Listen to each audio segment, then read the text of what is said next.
up, guys? Welcome back to my channel, or welcome to my channel if you are new here. My name is Tessa. I am a last year student in a Doctorate of Pharmacy program, as well as a certified personal trainer.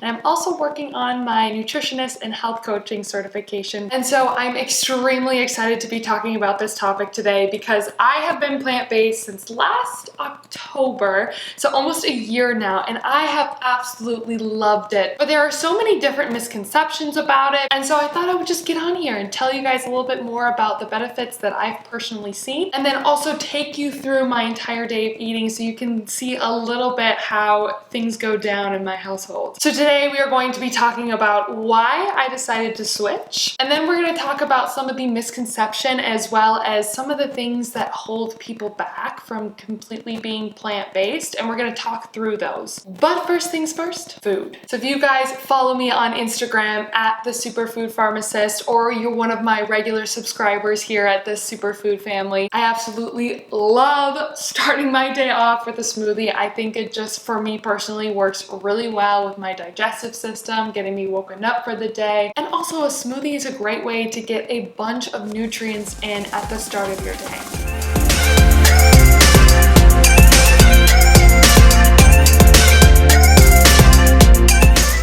So I did this before I was plant-based, but I absolutely love starting my day off with a smoothie. And today I'm gonna go with my tropical green smoothie. Usually I'll flip-flop between this one or like a more sweet berry type smoothie, but I'm just feeling the green today.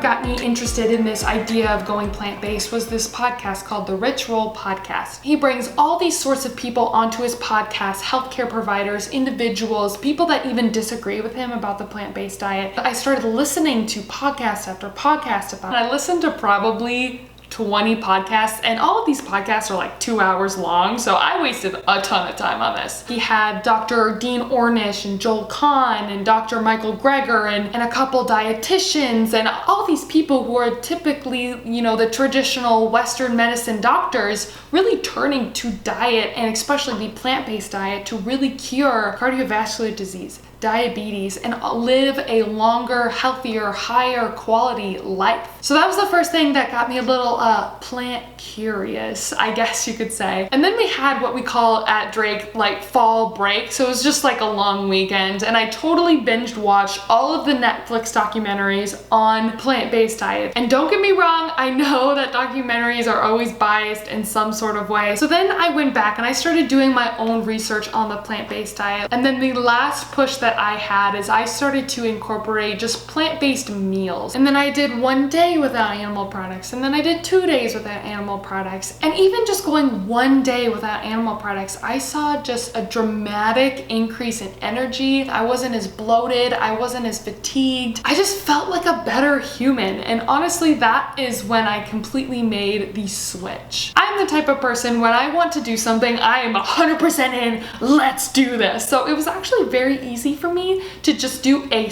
complete switch. I started to be able to train better, recover faster, my muscles started to get a little bit more defined, and after a week on it, I knew that this is what I was going to do for the rest of my life. And as I started to progress in my health benefits, I started to look deeper into the other reasons for being plant-based. So it's great for the environment, number one. Number two, I actually saw a decrease in my grocery budget. I did a grocery haul a couple videos ago, and I showed you that me and William now eat a whole week's worth for like $50. That's crazy. And the third thing that was exciting to me was learning learning new recipes, learning how to prepare certain foods, and experimenting with new foods. So a combination of all that stuff is really what hooked me onto the plant-based diet and why I am on it today, why I will continue to be on it as long as possible. So now that I shared with you a little bit about how I came to be plant-based and why I decided to do it, I'm actually gonna go pick up groceries because I'm gonna make you guys my lunch and dinner, and we don't have anything in the fridge. And then we're gonna go a little bit more into detail of how I went from eating the standard American diet to then switching over to being plant-based, and really how easy it kind of was.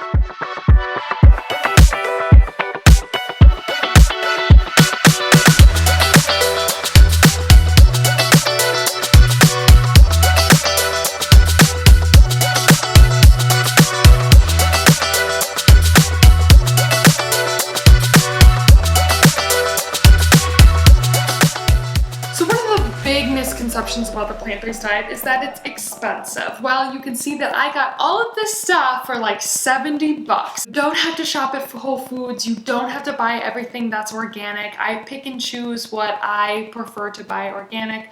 I try to buy organic as much as possible, but frankly, just sometimes you can't. It's too expensive. And honestly, I would rather have you just get vegetables or frozen vegetables than trying to spend your money and just get little amount of organic stuff anyway. This right here will feed both me and William, two very active and foodie loving people, for an entire week for 70 bucks. Honestly, I think that's pretty good. So I'm gonna put this stuff away and then I'm gonna meet you guys back downstairs and I'm gonna show you guys a workout, because one of the next misconceptions I wanna talk about is that being on a vegan diet, you can't perform as well or you can't build muscle. Well, my friends, that is a lie.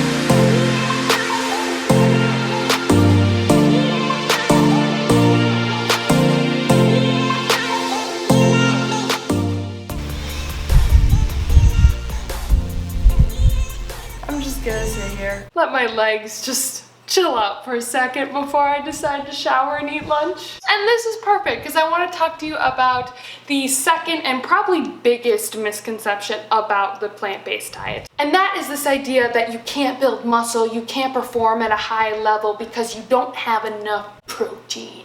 I seriously thought that this misconception was no longer a thing because there are so many people out there preaching you will not have a protein deficiency unless you're not eating enough calories. And that's just in general, that's not just the plant-based diet. And the other day, my preceptor at my pharmacy that I've been at the last 5 weeks, we were talking about diet and blah, blah, blah, and I brought up that I was plant-based, and about, 5 minutes later he goes, "So where do you get your protein?" And I literally laughed. I thought he was joking. So I want to clear this up for you guys. So first, I think it's important to go over what is protein.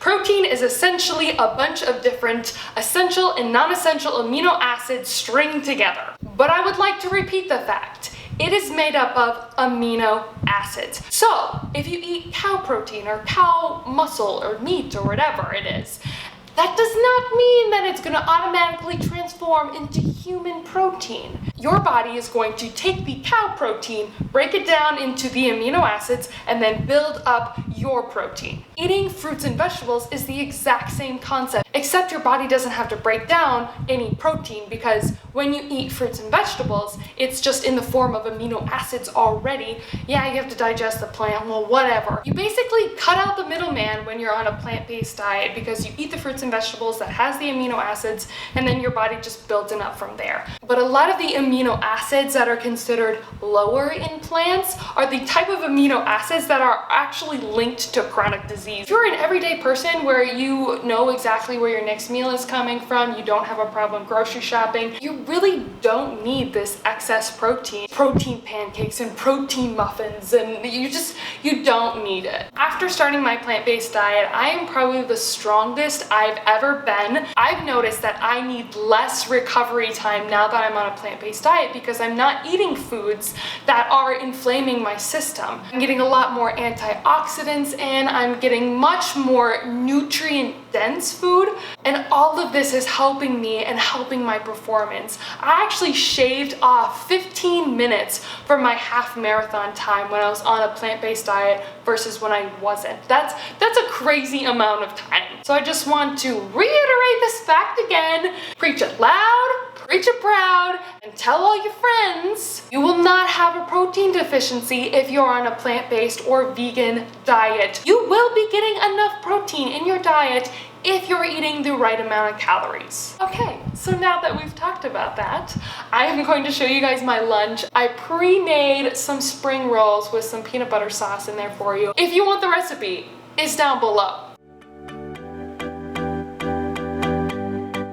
I have homemade spring rolls. This is actually the first time I made them, so hopefully they're good. I have lettuce, cucumber, red cabbage, carrots, and a little bit of banana pepper in them, as well as wrapping them. Moment of truth.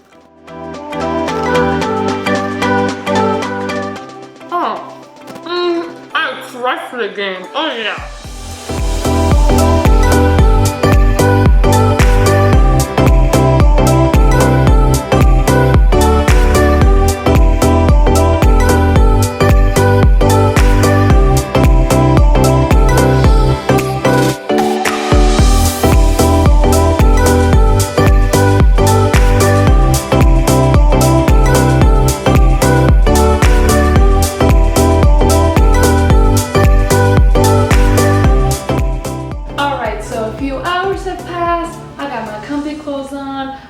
Contacts out, so you know what that means? Dinner time. What I'm going to be making for you guys today is one of the staple pieces of our plant-based lifestyle. So I absolutely love this recipe because it's quick, it's easy, it's delicious. So as you saw in that little montage there, I prepared our sweet potatoes, our kale, and we also got on the oven now our quinoa and black beans. Without the sweet potatoes, this meal would honestly take me 15 minutes to prepare, make, and clean up. But because I'm adding the sweet potatoes in this recipe, it takes, 45-ish minutes to actually cook the sweet potatoes. So the only thing left that I have to do to prepare the sweet potato is put a little bit of cilantro and paprika. Once again, I don't really measure, I just kind of sprinkle and go with it. Might not be the prettiest, most efficient thing, but it works for me. Love cilantro. So next thing, I prepare the kale. So I pre-juiced 3 limes because I didn't think that was something fun to watch, I guess. And basically, as the potatoes soak, I will put the lime juice in there, and then I will go in and I will actually massage the kale for about a minute or 2, maybe less. I don't know, depending on how much time I have. But I found that actually massaging my kale helps my bloating a little bit after the meal, so I don't have as much indigestion, don't have much of a bloat belly when I massage my greens, because it's a little bit easier to digest when you massage them. So I set the timer for the potatoes for 35 minutes, but it may need a little more, it may need a little less. You just gotta watch it. So the last thing that I do to kind of perfect this dish is make a little bit of a sauce. So I have a full avocado here, and then I have some salsa in the fridge. And basically what I just do is take the avocado, mush it up, and then mix it in with the salsa, and it actually is so good. And I know that there is probably salsa out there that has avocados in it, but it's just something about having those fresh avocados. Mix it in there, it's so good.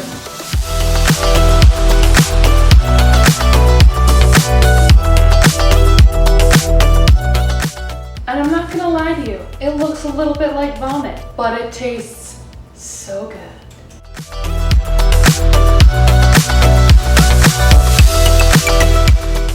Alright, so I'm gonna end my day with this delicious delicious little sweet potato nourish bowl. It's super easy, super quick. The leftovers are awesome. Once again, the full breakdown of the recipe is down below. Thank you guys so much for watching this video. If you liked it, make sure to give it a thumbs up. If you want more from me, go ahead and hit that subscribe button as well. If you are plant curious like I was, go ahead and put any questions you have below in the comments or shoot me a DM on Instagram. The last thing I want to say is it's not about perfection. I think so much of this diet wars between who's on what side and are you ketogenic or plant-based or standard American or paleo, and I really just encourage you, just eat real food. There's so many different ways that you can make this attainable and sustainable for you.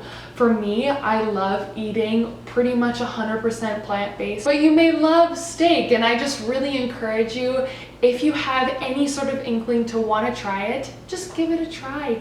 And if you end up having ice cream one night, like, it's okay. Don't freak out and think that you failed. Sticking to a certain diet plan that just fits you and your lifestyle is really what is so important about this. But I just thought that I would share with you the awesome benefits that I have found switching over to being plant-based. So once again, guys, thank you so much for watching this video, and we will see you next time. Bye!